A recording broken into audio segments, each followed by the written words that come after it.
بسم اللہ الرحمن الرحیم۔ السلام علیکم۔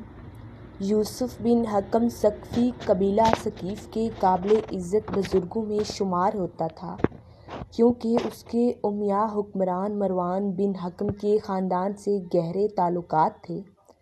اس کے ہاں 41 ہجری میں ایک لڑکا پیدا ہوتا ہے جس کا نام اس نے کلیب رکھا۔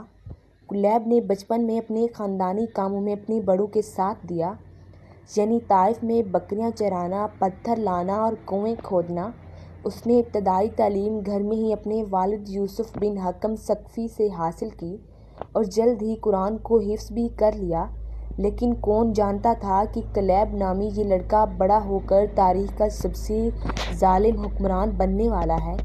کلیب نے اس دور کے نامور اساتذہ سے اعلیٰ تعلیم حاصل کی اور طائف کے نزدیک کوثر نامی دیہات میں لوگوں کو قرآن کی تعلیم دینے لگا۔ اسی دوران اس کے والد نے اس کو پیار سے حجاج پکارنے لگے۔ 20 سال تک یہ طائف میں ایک مذہبی استاد کے طور پر فرائض سر انجام دیتا رہا۔ حجاج چونکہ تعلیم تدریس سے وابستہ ہو گیا تھا، اس لیے یہ بہت ہی فصیح و بلیغ مبلغ اور ماہر خطیب بن گیا تھا، لیکن حجاج بن یوسف ثقفی کا کبھی بھی اس کام میں دل نہ لگا تھا۔ وہ ایک آزاد خیال لڑکا تھا، وہ چاہتا تھا کہ وہ دوسرے دوستوں پر سبقت حاصل کر کے ان پر اپنا دباؤ رکھے۔ حجاج بن یوسف اپنا کام دل لگا کر نہ کرتا تھا، اس کو یہ شعبہ پسند نہ تھا۔ ایک دن اس نے طائف کو خیر آباد کہہ کر دمشق میں جا پہنچا۔ دمشق میں اس کی ملاقات عبد الملک بن مروان کے وزیر سے ہوئی۔ وزیر نے اس کو اپنے پاس ملازمت میں رکھ لیا۔ وہ وزیر حجاج کی صلاحیتوں کا متعارف ہو گیا۔ اموی شہنشاہ عبد الملک بن مروان کو اس بات کا علم ہو چکا تھا کہ میری فوج سستی کا شکار بن چکی ہے، وہ کسی سے جنگ نہیں کرنے کے قابل نہیں ہے۔ اس لیے ایک وزیر کی بات کو مانتے ہوئے حجاج کی صلاحیتوں کو دیکھتے حجاج بن یوسف کو اموی فوج کمانڈر مقرر کر دیا گیا۔ چند دنوں میں ہی حجاج بن یوسف نے فوج کو ایسے تیار کیا کہ انہوں نے ایک زبردست جنگ کے بعد مصعب بن زبیر کی حکومت کو شکست دے دی، جس سے پورے عراق پر عبد الملک بن مروان کی حکومت کا سکہ جم گیا۔ عراق میں جب حجاج نے لوگوں کو ظالمانہ طور پر قتل کیا تو عبد الملک بن مروان کو اس بات کا اندازہ ہو گیا کہ اب حجاج مجھے دھوکہ نہیں دے گا، اب وہ میرا وفادار بن چکا ہے، حجاج سے کوئی بھی کام کروایا جا سکتا ہے۔ 63 ہجری میں عبد الملک نے حجاج بن یوسف کو عبداللہ بن زبیر کا مقابلہ کرنے کے لیے بھیجا۔ اس جنگ میں حجاج بن یوسف کو فتح ہوئی۔ اس عبداللہ بن زبیر کو شہید کر کے ان کی لاش کو سولی پر 3 دن لٹکائے رکھا۔ یہ سب کچھ کرنے کے بعد حجاج بن یوسف نے اپنے فوجیوں کو حکم دیا کہ ابن زبیر کی والدہ اسماء بنت ابی بکر کے سر کے بالوں سے گھسیٹے ہوئے میرے پاس لے کر آؤ۔ جب حجاج بن یوسف کے سپاہی اسماء بنت ابو بکر کو اپنے سردار کے پاس نہ لا سکے تو حجاج بہت ہی غصے میں آ گیا تھا۔ وہ خود اسماء بنت ابی بکر کے پاس چلا گیا۔ اسماء بنت ابو بکر صدیق نے فرمایا کہ حضور اکرم صلی اللہ علیہ وسلم نے فرمایا تھا کہ بنو ثقیف میں ایک جھوٹا اور سفاک سپہ سالار آئے گا۔ جھوٹا تو ہم نے دیکھ لیا ہے اور سفاک تم ہی لگتے ہو۔ حجاج کی ظالمیت یہاں تک پہنچ گئی تھی کہ اس نے حجاج میں بنو ہاشم کے چشمے چراغ حضرت زین العابدین کو بھی کافی زنجیروں سے باندھ رکھا تھا۔ ان دنوں میں حجاج بن یوسف نے امیر حج عبداللہ بن عمر کو بھی زہر آلود نیزے سے قتل کر دیا تھا۔ عبد الملک بن مروان نے حجاج بن یوسف کو مکہ، مدینہ، طائف اور یمن کا نائب بنا دیا تھا۔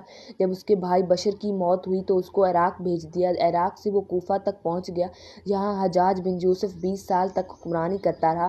یہ سندھ اور ہند کے بے شمار علاقوں تک پھیل چکا تھا، یہاں تک کہ مسلمان چین میں پہنچ گئے تھے کہ یہی وہ بندہ تھا جس نے قرآن مجید پر اعراب لگوائے تھے۔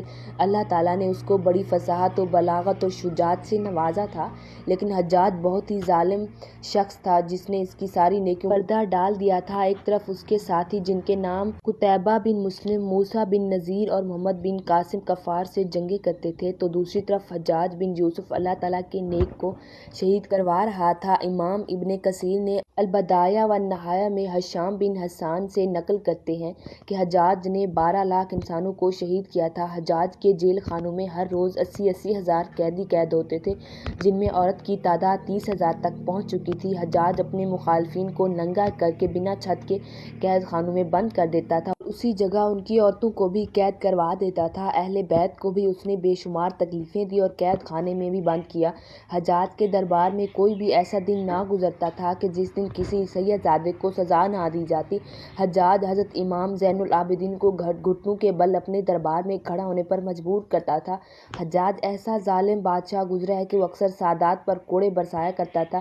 جب وہ سارا دن کسی کو کوڑے نہیں مارتا تھا تو اس کو رات بھر نیند نہیں آتی تھی۔ حجاج نے جس آخری نیک بندے کو شہید کیا تھا وہ نیک اور پرہیزگار ہستی حضرت سعید بن جبیر تھے۔ وہ شہید کرنے کے بعد حجاج پر وحشت سی طاری ہو گئی تھی۔ وہ پاگلوں کی طرح باتیں کرنا شروع کر دیتا تھا۔ حجاج بن یوسف کو ساری رات نیند نہیں آتی تھی۔ رات کو خواب میں حضرت سعید بن جبیر اس کا دامن پکڑ کر یہ بات کرتے تھے کہ اے خدا کے دشمن، تو نے مجھے شہید کیوں کیا؟ میرا کیا قصور تھا؟ میں نے تم کو کیا تکلیف دی ہے؟ طبیبوں اور حکیموں کو حجاج بن یوسف کا علاج کرنے کے لیے بلایا تو انہوں نے کہا کہ پیٹ میں بہت ہی بری قسم کا سرطان کینسر ہو گیا ہے۔ حجاج کا علاج کرنے کے لیے ایک نامی گرامی حکیم آیا جس نے گوشت کے ٹکڑے کو ایک دھاگے سے باندھ کر حجاج بن یوسف کے حلق میں اتارا اور تھوڑی دیر گوشت کے ٹکڑے کو پیٹ میں رکھنے کے بعد دھاگے کو باہر کھینچا تو اس گوشت کے ٹکڑے کے ساتھ بہت ہی زیادہ زہریلے کیڑے لگے ہوئے تھے۔ جب حجاج کو قحط آتی تو پیٹ میں موجود سارے کیڑے باہر نکل آتے تھے۔ جب حجاج اپنی زندگی سے بہت ہی مایوس ہوا تو اس نے حضرت حسن بصری کو اپنے پاس بلوایا اور اس سے کہا کہ میرے لیے دعا کریں۔ جب انہوں نے حجاج کی حالت دیکھی تو انہوں نے روتے ہوئے فرمایا کہ گزری ہوئی ساری امت کے سب ظالموں کو اکٹھا کیا جائے تو سب کا ظلم ملا کر بھی وہ تجھ سے ظالم نہیں تھے۔ تو نے سب ظالموں سے زیادہ ظلم کر ڈالا ہے۔ تو نے صحابی رسول صلی اللہ علیہ وسلم کو کعبہ میں شہید کیا، اہل رسول صلی اللہ علیہ وسلم پر ظلم کے ڈھیر لگا دیے۔ ایک دن حجاج کی بیماری بہت ہی بڑھ گئی تھی کہ اس کی موت واقع ہو گئی۔ جب اس کی موت واقع ہوئی تو اس کے پیٹ سے جو زہریلے کیڑے نکلے تھے ان کی بدبو پورے علاقے میں پھیل گئی۔ لوگوں نے حجاج کو دفنا کر اس کی قبر کو زمین کے برابر ہی کر دیا تھا تاکہ کوئی بھی اس کی قبر کی نشاندہی نہ کر سکے کہ یہ ظالم کہاں دفن کیا گیا ہے۔ دنیا میں تو حجاج کے پیروکاروں نے اس کی قبر کو مٹا دیا لیکن خدا ایسے بدبخت کو کبھی بھی معاف نہیں کرے گا۔ ظلم کرنے والا ہمیشہ بری موت ہی مرتا ہے۔ ہم کو چاہیے کہ ہم زندگی میں کبھی بھی ظالم نہ بنیں۔ خدا ہم سب کو ظلم سے بچنے کی توفیق عطا فرمائے۔